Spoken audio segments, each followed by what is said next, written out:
국내 증시 개장 상황 특징 업종 알아보겠습니다. 네, IS 김태승 본부장 나와 계십니다. 어서 오세요. 네, 안녕하세요. 뭐가 달라지셨? 아, 벌초하셨구나. 네, 네, 입안하고 왔습니다. 아, 우리 김 본부장은 그건 안 하시잖아요. 피부 관리는 안 하시나요? 네, 해야 되는데. 해야 되는데. 네. 아니 지금 보니까 코스닥 800은 이제 뭐 코스닥 800하고 코스피 3200이 금방 무너질 것 같지는 않은데 네. 어느 정도 굳히기는 했는데 네. 여기서 박스권 상단 돌파가 쉽지가 않네요. 일단 저는 그래도 경계감을 계속 좀 가지고 가야 된다라는 경계감을? 생각이 듭니다. 네, 일단 뭐 우리가 생각하던 조정이 그 타이밍에 오는 경우는 좀 드물죠. 언제나 좀 예상 밖의 흐름을 보이다가 오는 게 시장의 조정이 아닐까 싶은데 제가 이제 경계를 좀 해야 된다라고 생각하는 이유는 일단 두 가지입니다. 일단 첫 번째 뭐 역사적인 패턴에 대한 이야기들은 많이 들어보셨을 거예요. 네. 9월 달은 굉장히 힘들다. 근데 이제 9월 달이 힘들다라는 게 9월에도 1주차, 2주차, 3주차, 4주차가 있지 않습니까? 제가 그래서 이 데이터를 다 찾아봤는데 지난 18년 동안 9월 1주차, 2주차까지는 괜찮았습니다. 근데 이제 힘들다고 한 이유는 9월 3주차와 4주차 들어가면서 지수가 월봉 기준으로 윗꼬리가 좀 달리면서 좀 많이 빠지는 경우가 많았더라고요. 그러면 이제 그게 왜 그랬느냐라고 또 찾아봤더니 뭐 다양한 이유가 있겠습니다만 일단은 올해는 금리 인하 발표 시기가 하필이면 또 2주차 끝자락에 좀 그러네요. 달려 있잖아요. 그러네요. 그래서 오히려 이제 재료 노출에 따른 또 차익, 경계감 물량이 또 시장에 노출이 될 가능성도 조금은 갖고 있는 상황이라 우선은 저는 조금은 보수적으로 보시는 게 맞지 않을까라는 생각이 들고 있고 더군다나 지금 부담스러운 건 뭐냐면 오늘도 장 출발 이후에 시가총액 대형주들에 대한 외국인들의 순매수가 예. 조금은 강도가 좀 떨어지고 있다 생각이 듭니다. 물론 이제 삼성전자와 SK하이닉스의 이제 수급이 들어오지 않아서 아쉬움을 좀 나타내는 것도 있겠지만 만약 이들에게 수급이 안 돌아가도 지금 미국은 엔비디아에서 수급이 빠졌다 그래서 시장 전체가 무너지는 게 아니잖아요. 네, 예. 브로드콤으로 가거나 예. 아마존으로 예. 가거나 아니면 월마트, 코스트코와 같은 어떤 소비 유통 쪽에 이제 수급의 이동이 있는데 우리나라는 그런 이동이 조금 아쉬운 것 같아요. 그러니까 삼성전자와 SK하이닉스의 빈 공간을 누군가가 메꿔줘야 하는데 메꿔주는 것처럼 보이지만 또 막상 장 중후반부 되면 아쉬운 모습들이 좀 많은 게 우리나라 시장의 현재 어떤 최근 2주일 동안의 패턴임을 좀 인식을 해보면 일단 경계감을 좀 가지고 가셔야 되지 않을까. 오늘 아마 장전에 굉장히 많이 받아들였을 뉴스가 반도체에 대한 뉴스와 예. 제약바이오에 대한 뉴스인데 지금 장 출발하고 나서 30분쯤 예, 돼가는 예. 지금 시점에서 보면 반도체 빠지고요. 제약바이오도 힘이 없습니다. 오히려 지금 지수를 그럼 받치는 쪽이 어디냐? 의외로 또 은행주, 증권주 이쪽이거든요. 그런 상황이다 보니 저는 지수는 생각보다 괜찮은데 내 포트는 왜 이래? 이렇게 또 생각하실 개인 투자자분들이 많을 수밖에 없는 상황이라 경계감을 좀 가지고 가셔야 된다라는 의견을 드려보도록 하겠습니다. 지금 화면 하단에도 나오는데 이제 블룸버그 보도 내용이에요. 그러니까 이제 그 중국에 그 공장을 두고 있는 삼성전자 미국 같은 경우, 삼성전자하고 이제 SK하이닉스 같은 경우는 미국산 그 반도체 장비나 부품을 수입할 때 연간 단위로 네. 허용을 받아라, 허가를 받아라라는 거. 이게 사실은 원래 그 바이든 때는 무기한 허가였잖아요. 네. 근데 이제 연간 단위로 포괄적으로 허가를 해주겠다라는 거는 일단 무기한 허가였다가 예. 지난주에는 건바이 건으로 허가를 건바이 받아라. 이제는 연간 단위로 이제 허가를 받아라. 근데 예. 이게 또 처음에 약하게 맞다가 세게 맞으면 또 문제가 되는데 저게 미국산 반도체 장비를 그렇죠. 우리 삼성이나 그래서 SK하이닉스의 SK하이닉스의 중국 공장에 필요하다고 넘길 때 그냥 넘기지 말고 본인들의 허락을 받아라. 미국의 허락을 네, 받아라. 이 이야기거든요. 부품을 뭐 수량까지 명시해서 그렇죠. 받으라고 하더라고요. 근데 이제 이렇게 되면 어떤 문제가 있냐면 중국에서 최첨단 반도체를 생산하지 못하게 하는 미국의 전략이 있겠죠. 네. 그러다 보니 수익성이 악화가 됩니다. 예. 그러니까 지금 반도체 산업의 가장 중요한 포인트는 두 가지죠. 남들보다 빠르게, 예. 남들보다 불량률이 적게 만들어야 되는 게 반도체 산업의 핵심이거든요. 네. 일단 빠르게는 고사하고 예. 수율이 안 나온다는 거죠. 수율이. 제때 장비가 도착하지 못하면 지금 반도체는 수율 싸움인데 그 네. 수율이 떨어지게 되었을 때 당연히 고스란히 그 피해는 누가 받게 되느냐? 소비자가 아닙니다. 기업이 받게 되는 거죠. 일단 1차적으로든.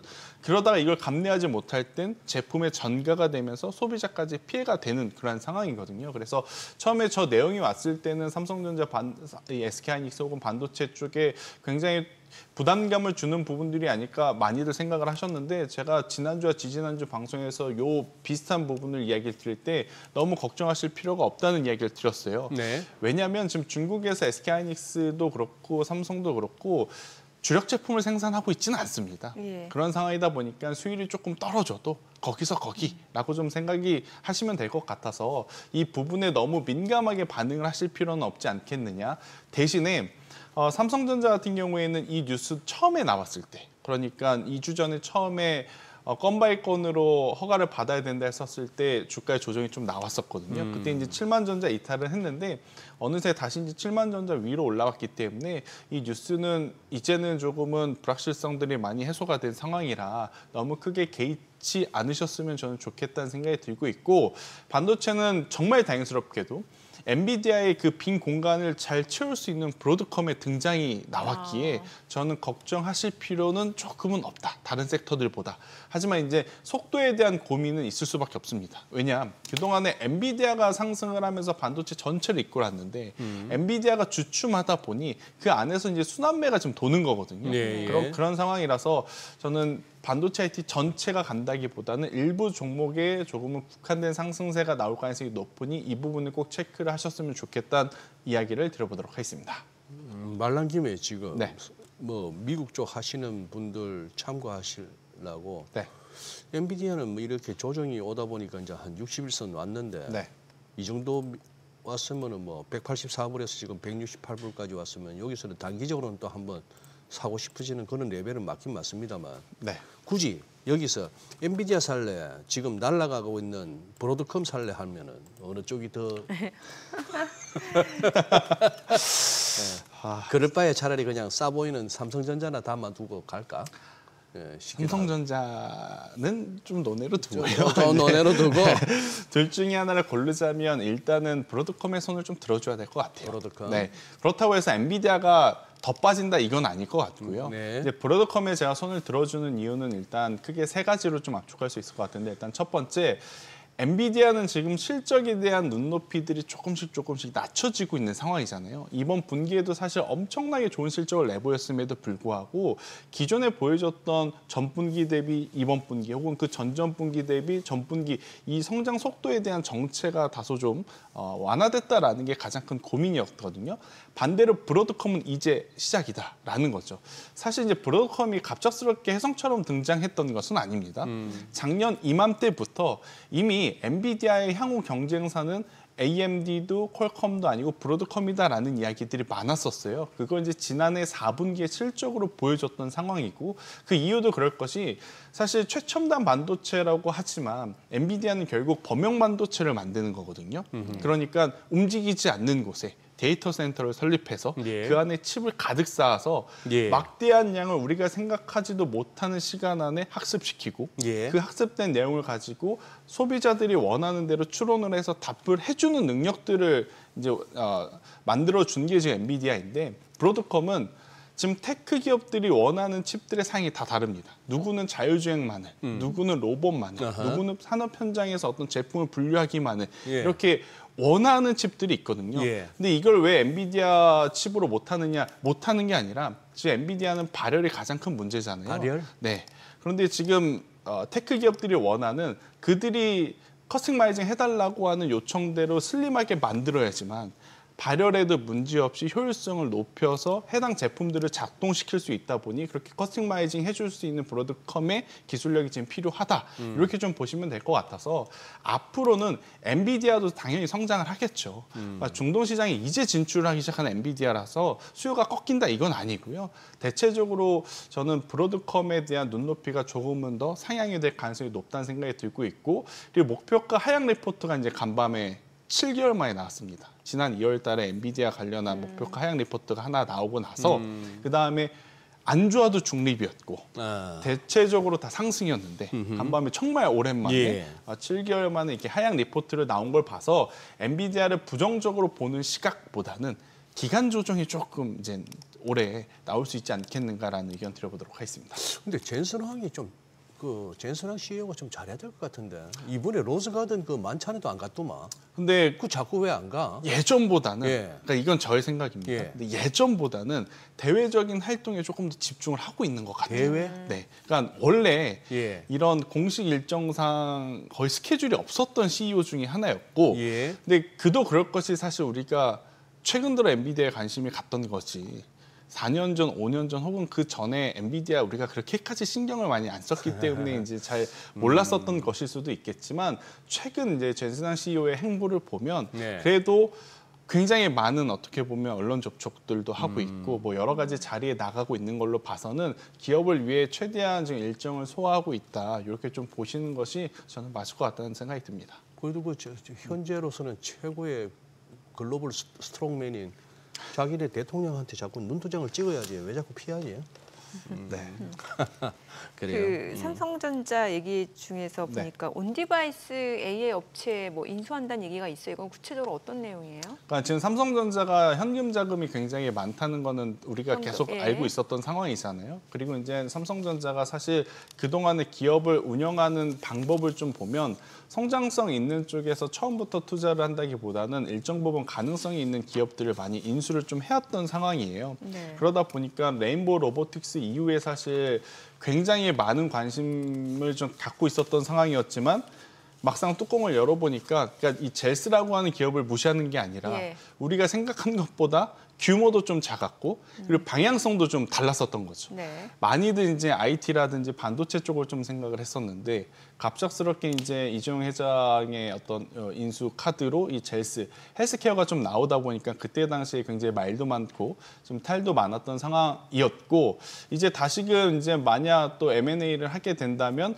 온디바이스 생태계를 강화하기 위해서 또 테크주들 뭐 여러 개를 좀 검토한다라는 이야기를 좀 하고 있는데 저는 사실 젤스 때도 그렇고 레인보우 로보틱스 때도 그렇고 우리가 미리 예측한다고 해서 이것을 알 수 있는 방법은 없다 생각을 합니다. 그리고 이걸 통해서 객관적으로 굉장히 좋은 투자의 전략을 살피기도 저는 어렵다고 좀 보여졌어요. 오히려 M&A 한 다음에 이게 아마 소프트웨어보다는 당연히 하드웨어 관련 기업일 가능성이 높거든요. 그래서 이제 그 기업이 추려지게 되면 저는 그 이후에 투자 전략을 세우시는 게 지금은 맞지 않을까라는 생각이 들고 있고 이게 M&A를 하다가 또 굉장히 오랜 기간 동안 또 아무런 소식이 안 나올 수도 있거든요. 그래서 여기 이제 시간을 허비하시는 것보다는 기회비용을 좀 살려서 지금은 굉장히 빠른 순환매가 좀 돌아가고 있는 상황이라 삼성전자 쪽에서는 지금 CXL 관련 기술 기업들이 좋은 상황이거든요. 그래서 이쪽을 한번 보신다면 저는 네오셈 아니면 TLB와 같은 기업들을 보는 게 더 나은 선택이지 않을까 싶고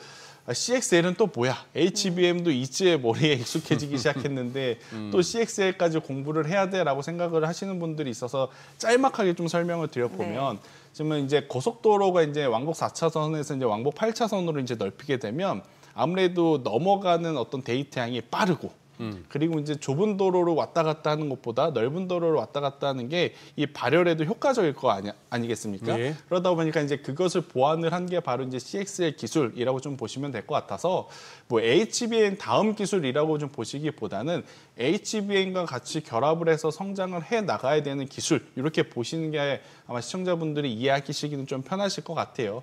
이쪽에서는 지금 CXL 테스트 관련 장비를 전문적으로 만드는 기업이 몇 개 없는데 이제 대표적으로 이제 네오셈이 바로 이 CXL 관련 테스트 기업 중에 하나이기에 오늘 다른 반도체 쪽보다는 이쪽의 시세가 굉장히 강함을 좀 말씀드려보도록 하겠습니다.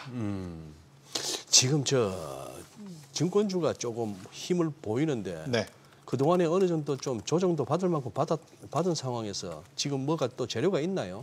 그러니까 제가 매주 이야기를 드렸던 것 같아요. 네네네. 증권주는 괜찮다라고 이야기를 드리는 게 그러니까 금리 인하에 대한 횟수와 폭에 대한 고민이지 인하하는 쪽으로 가게 되면 유동성 자금은 당연히 늘어날 가능성이 높다고 좀 보여지거든요. 네. 더군다나 지금 신정부가 뭐 물론 아직까지는 말뿐이긴 하지만 뭐 코스피 3,500, 4,000, 5,000 뭐 이런 이야기가 나왔었던 또 상황이었고 네. 그런데 대주주 양도세도 아마 이건 저희 내피셜이겠지만 10억으로 하기에는 어려울 것 같습니다. 그러니까 현재 분위기상 그러면 이제 조금 완화된 제스처가 나오게 되면 당연히 증권과 은행 쪽에 대한 관심도는 훨씬 더 높아질 가능성이 굉장히 높다는 생각이 들고 있고 제가 이제 지난주에도 이제 덧붙여서 한 가지 말씀을 드렸는데 대신에 금리 인하 시그널로 이렇게 움직이게 되면 증권주가 가장 좋고 순위를 매겨보자면 그 다음에 은행, 그 다음에 이제 보험순으로 이제 보시면 될 것 같다라는 의견. 그리고 이제 은행에서도 나눠보자면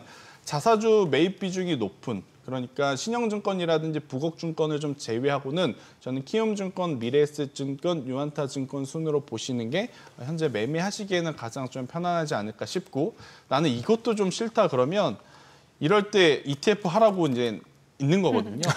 네, 코덱스 증권 종목 코드 번호가 102970입니다. 오히려 이제 증권주 이 많은 종목군 중에 내가 하나 샀는데 이것만 안 가면 어떡해요 하시는 분들은 차라리 이제 코덱스 증권 ETF가 지금 상황에서는 가장 좋은 해결책일 수 있겠다라는 의견 드리겠습니다. 네. 이제 뭐 조선 원전 방산 이런 쪽은 좀 많이 올랐다라는 인식이 있는 거예요. 어떻게 보세요? 그럴 수밖에 없을 것 같아요. 네. 지금 이제 나올 수 있는 재료 자체가 전체적으로 많이 노출이 된 상황이고 그렇다고 해서 그들이 지금 고평가가 되어 있느냐 또 그거는 아닌 것 같습니다. 특히나 이제 방산 같은 경우에는 저는 사실 고평가 논란보다는 타이밍에 대한 고민을 많은 투자자분들이 좀 할 수밖에 없는 상황인 것 같고요. 조선주들은 지금 조선주 안에서 순환매가 굉장히 빠르게 도는데 저는 지금 마지막까지 여러분들이 이제 현 시점에서 봐야 될 쪽은 피팅 밸브류라고 생각이 들어요. 피팅 밸브. 네. 대표적으로 성광밴드가 있고 태광이라는 기업이 있는데 사실 피팅 밸브가 그렇게 진입장벽이 높은 산업은 아닙니다. 그래서 워낙 많은 기업들이 있었거든요. 예. 하지만 수십 년 동안 워낙 많은 기업들이 생성이 되다 보니 이게 이제 경쟁이 치열해지면서 결국에 많은 기업들이 또다시 문이 닫고 살아남은 기업이 몇 개 없는데 그게 전 세계적으로 우리나라에 가장 많이 분포되어 있다고 그러더라고요. 그러다 보니까 이제 살아남은 기업이 시장 점유율을 지금 다 가져오게 돼버린 상황에 조선업과 플랜트업은 여전히 지금 수주가 높고 여기에 한 가지 그러니까 주말 사이에 우리가 또 주택공급 이야기, 정부 정책 이야기가 좀 많이 흘러나왔지 않습니까? 네. 또 이 피팅 밸브류는 조선에 국한돼서 볼 게 아니라 바로 이제 건설업에 대한 그러니까 플랜트 산업에 대한 성과까지도 가지고 올 수 있는 부분들이 많아서 만약 여러분들이 조선 쪽을 보신다면 지금 나오고 있는 피팅 밸브 쪽이 오늘도 시세가 강한 이유가 있습니다. 네. 그렇기에 저는 피팅 밸브를 마지막 순환매로 한번 보시는 게 맞지 않을까라는 의견 드려보도록 하겠습니다. 지금 뭐 딱 그동안에 이게 주도해왔던 조방원 쪽은 여전히 혼조라고 보여지는 와중에 우리 또 화요일을 이 시간을 책임져준 김태순 본부장께서 좀 손맛 좀 느끼게 해주세요. 혹시 단타할 네. 만한. 이거 카카오 그룹주들도 보니까 네. 많이 빠진 상태에서 더 빠지진 않고 옆으로 기고 있는데 네. 뭐 속속들이 알겠습니까? 그냥 좀 하루 이틀 들고 있다 보면 뭐 한번 다음은 얼마라도. 그쵸. 네, 일단 뭐 그럴 가능성이 좀 높아 보이는데 네, 만약에 여러분들이 이제 단기적으로 지금 매매할 것들을 좀 찾고 계시다면 저는 오히려 이제 제약바이오 쪽에서 지금 신고가 구간 밑에서 좀 흘러가고 있는 쪽을 바라보시는 게 맞을 것 같아요. 지금 제약바이오가 오늘 그렇게 좋지 않은 거 아니냐라고 또 생각하실 수 있지만 알테오젠 대비해서 지금 보로노이 같은 경우에는 지금 굉장히 좋은 모습을 좀 보이고 있거든요. 뭐요? 그래서 어떤 보로노이.